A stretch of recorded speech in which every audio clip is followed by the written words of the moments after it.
제일 중요한 작품 두 개를 같이 좀 보여드릴 거라서 네, 같이 분석해 보도록 하겠습니다. 일단 양반 문학의 전형이다, 사대부 문학의 전형이다 라고 하면 시조에서는 윤선도인 거예요. 시조에서는 윤선도고 그 다음에 이제 가사에서는 정철이죠. 이 이상이 잘 못 나오는 거지. 그래서 기본적으로는 일단 제일 중요한 작가들이고요. 그래서 윤선도는 약간 좀 상징적으로 뭐 그게 임의로 그러는지 모르겠어요. 그렇지만 수능에서는 적어도 수능이 대대적으로 이렇게 좀 바뀔 때 뭐 예비 수능이라든가 아니면 최초의 수능이라든가 아니면 이제 뭐 A, B형으로 나뉜다든가 뭐 이런 식으로 되게 두드러진 특징을 보일 때가 있잖아요. 그럴 때는 항상 윤선도 작품을 내더라고. 되게 특이한 게. 그리고 정철은 그냥 내요. 네, 그냥 시도 때도 없이 돼요. 지금까지 가장 많이 기출이 됐었던 작가라고 봐두시면 됩니다. 그래서 이 작가들의 이제 특징을 좀 알아두시면 이걸 기준으로 모든 고전시가가 다 풀려요. 선생님이 중세 문법을 잡을 때 훈민정음을 기준으로 하면 웬만한 문법들이 다 잡힌다라고 했던 것처럼 얘도 마찬가지입니다. 그래서 좀 기억해 두시는 게 좋은데 둘 다 대표적인 그죠? 네, 양반이었었어요. 그래서 관직에도 있었고 정철은 관동별곡에도 나와 있지만 관찰사로서의 그 삶을 막 이렇게 보여주기도 하잖아요. 그래서 되게 중요한 그 관직에도 뭐 들어가 있었습니다. 근데 이제 윤선도 같은 경우는 작품 활동은 사실 유배 전과 이후라고 하면 유배 이후에 진행된 것이 대부분이에요. 전과 후라고 하면 근데 이제 우리가 생각을 해보시면 알겠지만 기본적으로 양반 문학이다라고 하면 요 패턴을 볼 수밖에 없어요. 유배를 기준으로 가는 거. 그래서 유배를 떠나기 전과 후로. 왜냐면 주제가 너무 한정돼요. 유배를 가기 전이에요. 그리고 이름을 썼어요. 내 이름을 썼어. 나 유현주야 라고 이름을 써놓고 거기다 형식까지 이렇게 쫙 맞춰 썼어요. 그러면 쓸 수 있는 내용이 뭐겠습니까? 선생님이 일단 어떤 글을 써요. 글을 쓸 때 뭐 어디 뭐 신문에다가 이렇게 뭐 글 써달라고 해서 뭐 이런 원고 의뢰를 받을 때도 있거든요. 그럴 때 다른 게 아니고 그냥 개인적인 취미가 아니라 뭐 국어 강사 유현주, 그지? 수능 강사 유현주라고 이 제안을 받았다면 거기다 대고 요즘에 동생 안 본 지 좀 오래됐는데 또 있으면 맨날 싸우는데 또 보고 싶네요? 뭐 이런 얘기를 쓸 수는 없잖아. 안 그래? 지금 뭐하니 너? 이럴 거 아니에요. 거기다 대고는 올해 이번에 6평의 전략을 9평의 전략을 수능 국어는 이렇게 분석하셔야 되고요. 뭐 이렇게 얘기를 할 거 아니에요. 즉 되게 뻔한 얘기들을 할 수밖에 없어요. 공적인 얘기. 그치? 그럼 뭐겠습니까? 주제가 충과 효에 한정되죠. 이상으로 나올 수도 없어요. 그냥 이게 다예요. 그래서 웬만하면 거의 다 충이고 왜냐면 일단 임금님이 보고 있다라는 걸 전제로 하기 때문에 그리고 근데 이제 그 와중에 효는 당연히 이제 기본적인 뭐 양반 사대부의 가치니까 그냥 이것도 이제 저변에 깔려 있죠. 대부분은 그냥 둘을 혼자해서 쓰는 경우들이 대부분입니다. 이 이상으로 뭐 나올 게 없어요. 그치? 근데 유배 이후에는 조금 다양하긴 하죠. 좀 다양하긴 한데 일단 윤선도의 문학을 보면 조금 그 특징들을 좀 잘 보실 수가 있습니다. 초반에 제일 먼저 나오는 양상이 뭐냐면 일단 원망이라기보단 좀 억울함을 호소를 해요. 왜냐면 원망을 드러낼 수 없지. 임금님인데 그치? 그래서 야 네가 판결을 잘못해서 어쩜 나를 유배를 보내니? 이런 말은 못하잖아. 나 윤선도로 써놨으니까 그치? 그러니까 시비를 제발 가려달라. 나 지금 너무 억울하다. 당쟁에 휩쓸려서 이렇게 오게 된 거다 라는 얘기들을 쭉 해요. 그래서 여기서는 이제 뭐 대표적인 작품이 이제 견해요 이런 건데 내용도 완전 노잼이고 보면 뭐 분석하고 이럴 것들 거의 없이 자꾸 막 나는 이게 지금 되게 억울한 일이다 뭐 이런 얘기들이 이제 쭉 들어가 있는 거 그게 이제 초반의 양상이라고 보시면 됩니다. 근데 문제는 임금님이 씹었어. 이렇게 해서 저 너무 억울해 막 이렇게 간절하게 막 썼는데 형식 다 잘 지켜가지고 근데 뭐 어쩌라고 이렇게 얘기를 한 거야. 그러면 거기다 대고 일단 1차 포기가 될 거고요. 그거를 쓰는 것도 하루 이틀이지, 그지? 몇 번 썼는데 안 받아들여졌어. 그리고 10년 뒤에 나온 작품이 어부사시사예요. 어떻게 된 거야? 자연 친화로 가죠. 그치? 어부사시사 만흥 이런 것들이 이제 다 요때 나온 작품이다라고 보시면 돼요. 제목만 봐도 흥이 넘치다고. 흥이 가득 찼다라는 뜻이야. 가득 찰 만자를 써서. 생각을 해보세요. 여러분들 계속 억울하다 이거를 평생 할 수는 없잖아. 그리고 막상 막 내가 그 안에서는 맨날 정치하고 이러느라고 막 싸우느라 너무 힘들었었는데 지금 이제 딱 관직에서 딱 물러나고 나니까. 왜냐면 윤선도는 사실 이렇게 유배를 왔지만, 뭐, 실제로 되게 부자였거든요. 엄청 부자였어가지고, 그냥 유배 온 정도가 아니라 거의, 뭐라고 해야 돼? 본인의 어떤 별장 같은 거를 만들어서 이렇게 지어놓고 살 정도로 되게 의리의리하게 되게 잘 살았어요. 보통 그렇게 못 살거든요. 근데 이제 그 정도로 부자니까 이제 그렇게 살다 보니까 막상 그러게 나도 너무 돈 쓸 시간도 없이 너무 이렇게 살았는데 뭐 괜찮네 이렇게 사는 것도 라는 생각으로 이제 바뀌게 된 거죠. 그리고 10년을 했는데 안 받아주면 어떡할 거야, 그치? 여기 적응해야 되잖아요. 그리고 대부분의 고전 작품에서는 고전 작품에서는 양반이 됐건 사실은 민중이 됐건, 민중은 대부분이고, 운명에 대해서 대부분은 극복이 아니라 수용하는 태도를 보여요. 그치?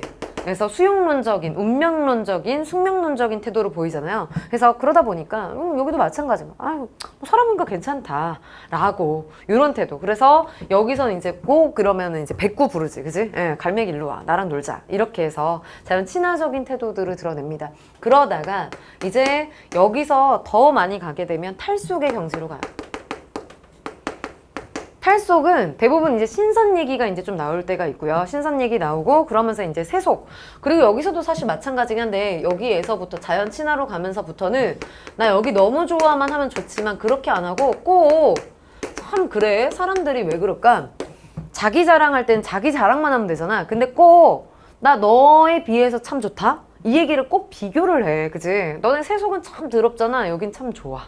깨끗해. 얼마나 조용한지 아니? 이런 얘기를 꼭 비교를 해요. 그래서 거기에 이제 친화에서 탈속으로 가면 되게 극대화되는, 완전히 이제 좀 적대적으로, 저긴 먼지도 많은 공간이고 막 이런 식으로 이제 좀 부정적인 공간으로 묘사를 하죠. 그래서 이럴 때 이제 좀 나오는 게 소부, 허유 이런 애들이 상징적 단어로 해서 이제 좀 나와요. 기산영수 이런 거. 얘는 이제 고사가 좀 잘 알아두시면 좋은데 그냥 외워두셔야 돼요. 이거는 그냥 주석으로도 안 나오는데 이제 소부와 허유 같은 경우는 아시겠지만 이제 그 뭐 두 임금을 섬길 수 없다 해서 이제 왕조가 바뀌는 시점에 이제 뭐 이 숨어서 들어가서 이제 살았었던 백이숙제와도 사실 이제 비슷한 뭐 얘기로 이제 연결이 되는데 다른 임금을 섬겨라 이런 얘기를 이제 딱 들으니까 귀가 썩은 것 같아 이러면서 이제 귀를 물로 이렇게 씻었다라는 게 이제 소부인 거고, 근데 이제 그 물이 이렇게 막 내려오고 있는데 그거를 이제 소가 물을 먹고 있었는데 이거 더러운 물이야 이러면서 먹지 말라고 했던 게 이제 허유다 뭐 이런 얘기예요. 그러니까 한마디로 이제 그 세속과 완전히 단절돼서 지조절개를 잘 지키고 살았었던 어떤 유학자로서의 이상을 갖고 있는 사람들이고 그 공간에 대한 그 배경으로 이제 상징적으로 쓰이는 곳이에요. 그래서 그거를 이제 좀 잘 알아두시면 되게 이제 좀 잘 나오니까 일단 그 부분들에 맞춰서 보시는 거 요거를 이제 추천을 하고요. 그 다음에 정철도 그냥 나온 김에 설명을 해놓고 그 다음에 좀 볼게요. 왜냐면 이제 정철 같은 경우는 좀 요게 이제 전도 좀 디테일하게 좀 잘 나와요. 그래서 이제 좀 이것저것 이제 좀 많이 나오는데, 물론 올해 아직 수완이 안 나왔기 때문에, 수능 완성이 안 나왔기 때문에 어떤 식으로 볼지 모르겠지만 웬만하면 여러분들이 사실 지금까지 나왔었던 정철의 작품들을 다 알아두시는 거는 추천을 합니다. 기출됐었던 작품 성산별곡이 나왔었고 그 이후에 관동별곡이 나오는 거고요. 그 다음에 삼이인곡과 송미인곡이 나와요. 근데 얘는 성격이 많이 다른데 이것도 역시 정철의 삶을 이해를 해보시면 바로 이해가 좀 될 수 있습니다. 그래서 여기서는 시점이 어떻게 되냐면 여기가 기점으로 돼서 여기도 이제 유배 전과 후로 나뉘게 되죠. 그래서 여기 전과 후로 이렇게 나뉘게 돼요. 근데 이제 조금 시점이 좀 달라요. 왜냐면 성산별곡 같은 경우 20대 때야. 요거 20대 때고 여기 40대 때고요. 그 다음에 이제 여기도 이제 40대 때 이렇게 이제 되는데 얘는 관직에 있었을 때고요. 관직이 있었을 때 우리 잘 알고 있지만 관동 지방에 가서 관동 팔경의 관찰사를 맡았을 때고, 여기 이제 관직에서 물러났을 때죠. 유배를 가게 된 상황입니다. 그지? 그래서 이유까지 이렇게 되고, 여긴 당연히 관직에 아직 못 들어갔을 때요. 그래서 20대 때 그냥 젊었을 때 요거를 이제 이야기하는 건데, 그래서 태도가 조금씩 다르긴 합니다. 그러니까 기본적으로 이제 성산별곡 같은 경우는 여기는 자기가 주인공이라기보다는 자기 말고 자기 친척 아저씨 중에 이런 이상적인 삶을 살고 있던 사람이 있었어요. 그러니까 지조와 절개를 되게 잘 지키는 그런 친척 아저씨가 있었는데, 그러다 보니까 또 역시 유배를 오게 된 거예요. 네, 그래서 이제 뭐 당쟁이 휘말리고 이러면서 이제 유배를 왔는데, 근데 유배를 와서도 이 아저씨가 자연에 거처하면서 그 꼿꼿하게 되게 잘 사는 모습이, 그게 이제 내가 봤을 때는 되게 신선 같고 너무 멋있어 보였던 거야. 예, 그래서 정철의 입장에서는, 그래서 여기서는 똑같이 성산별곡도 그렇고 관동별곡도 그렇고 선악이 등장을 하는데, 왜냐면 정철은 기본적으로 약간 유불도 사상들이 같이 들어가 있어서 신선 이 얘기를 되게 많이 해요. 근데 여기서는 신선의 학이 알아보는 주인이 이제 그 아저씨를 비유를 하는 반면에, 여기서는 관동별곡에서는 신선의 학이 야 옛날 주인을 알아보는 것 같아 이 얘기를 하는데, 그게 자기야. 예, 왜냐면 이제 내가 신선이 된 것 같아 라는 만족감을 좀 이제 완전히 이제 드러내는 거죠. 그래서 여기는 이제 자기가 이상적으로 살 생각을 했었던 그런 모습을 비유하는 것 정도로 제시가 됐다라고 한다면, 여기에서는 이제 좀 본격적으로 자기가 이상이 된 이런 포부나 이런 것들을 좀 잘 드러내는 작품이에요. 그래서 여기는 이제 완전히 이제 다른 것이, 관직에 있다 보니까 얘는 남성 화자고, 여기에 목표는 뭐냐면 내 말을 자랑하는 게 목표야. 네, 나 지금 관직에 올라서 얼마나 좋은지 몰라. 이 얘기를 막 자랑하는 게 목표여서 리얼해요. 사실적이에요. 그래서 실제 그 관동의 지방들을 그 지역 이름들을 그대로 써요. 그죠? 네, 그래서 어디를 갔다가 활용소를 갔다가 또 어디를 갔다가 이러면서 그 지역 이름들을 그대로 쓰고, 중국 이름들도 비유를 계속 따와서 그걸 그대로 이제 사용을 합니다. 근데 삼위인국, 송미인국은 아니지. 얼마나 부끄러웠겠어. 이렇게 막 자랑도 엄청 길게 해놨는데 유배당했단 말이야. 그치? 그러니 창피하잖아요. 네, 그래서 여성 화자로 바뀌고, 그리고 당연히 이 배경도 판타지로 바뀝니다. 그죠? 네, 그래서 천상계와 지상계로 가상의 공간으로 설정을 해요.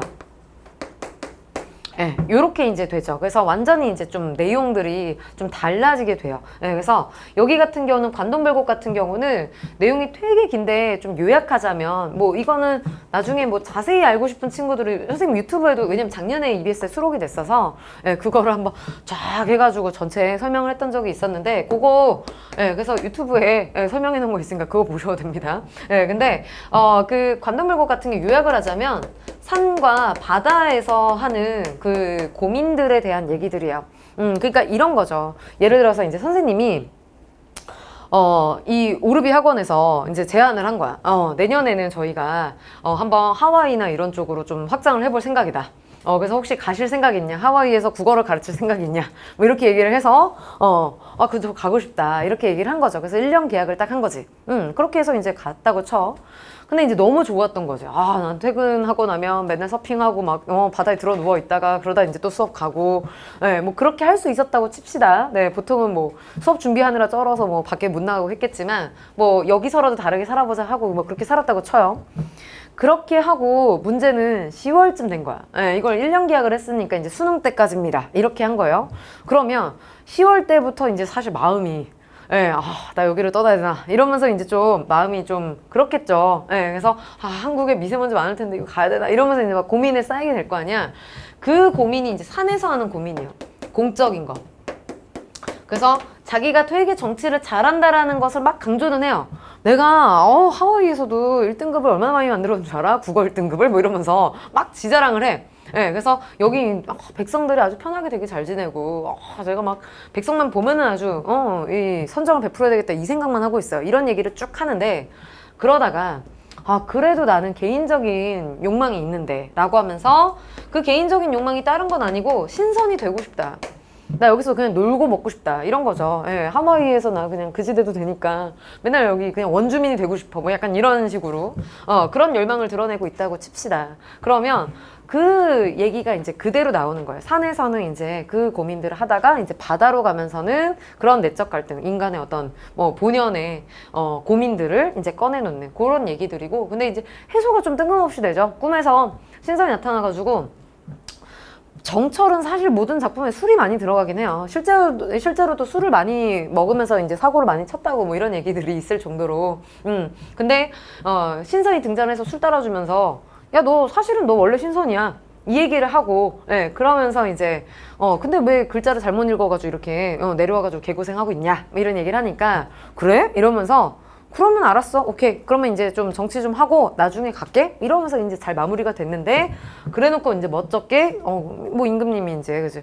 그럼 평생 거기 유배, 뭐 이렇게, 예, 가서 살아. 뭐 이런 식으로. 물론 이거 보고 한 건 아니지만, 이렇게 해서 이 이후의 유배 상황이 오게 된 거예요. 멋쩍게. 예, 그래서, 근데 글을 너무 잘 쓰니까. 예, 이 사람이 이제 워낙 이런 걸 잘 쓰니까, 이제 또 이걸로, 예, 임금님한테 어필을 해보려고 3위인곡이 등장하게 된 거죠. 실제로도 3위인곡 같은 경우는 그래서 특징이 좀 많이 다른 것이, 예, 여성화자 왜 넣겠습니까? 예, 관절한 신정들을 더 잘 보여주기 위해서. 그리고 실제로도 여기는 관등별곡이 사실 수능에 자주 나오지 못하는 이유는 너무 어려워서요. 한자가 너무 많죠. 전고가 너무 많아요. 고사가 너무 많아서 실제 기출된 부분들을 확인해 보셔도 아시겠지만 관동별곡에서 기출된 부분은 사실은 되게 그러니까 위험한 게 아니라 되게 어려운 부분이었어. 그러니까 EBS 수록되지 않은 부분인데 고사가 들어가서 이거를 진짜 내용을 완전히 정확하게 파지 않은 이상은 이해를 잘 못하는 학생들도 많았었어요. 공자얘기 들어간 부분이거든요. 그래서 여기는 한자도 많고 딸려있는 얘기들이 너무 많아가지고 사실은 되게 어려운 부분인데 얘는 아니야. 왜? 이거는 다이렉트로 임금한테 보여주려는 게 목표가 아니라 그냥 궁중에서 많이 유행이 돼서 그 다음에 이제 임금님한테까지 이렇게 갈 수 있게 약간 그런 식으로 했던 거예요. 그러니까 얼마나 유행했으면 속편까지 나왔겠어요.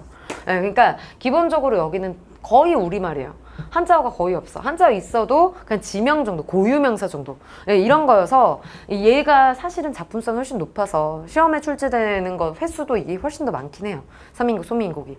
그리고 여러분들 이제 비교해서 보시자면 여기서는 3인국이 혼자 말한 거, 얘가 독백이야. 네, 그렇게 구분하시면 내용 잘 기억나죠, 그치? 얘는 이제 대화. 네, 그래서 감녀 흘려 나오는 게 송미인곡이고 그 다음에 이제 혼자 떠드는 게 삼위인곡이에요. 그래서 임금을 미인을 생각하면서 부르는 노래라고 해서 임금에 대해서 이제 막 저는 봄에도 임금님을 위해서 뭘 생각을 했었고요. 여름에도 뭘 생각을 했고요. 그래서 막 옷 짓고, 그지? 네, 춘강을 배연해서 막 드리고 싶고, 이런 얘기들을 되게 디테일하게 쭉 합니다.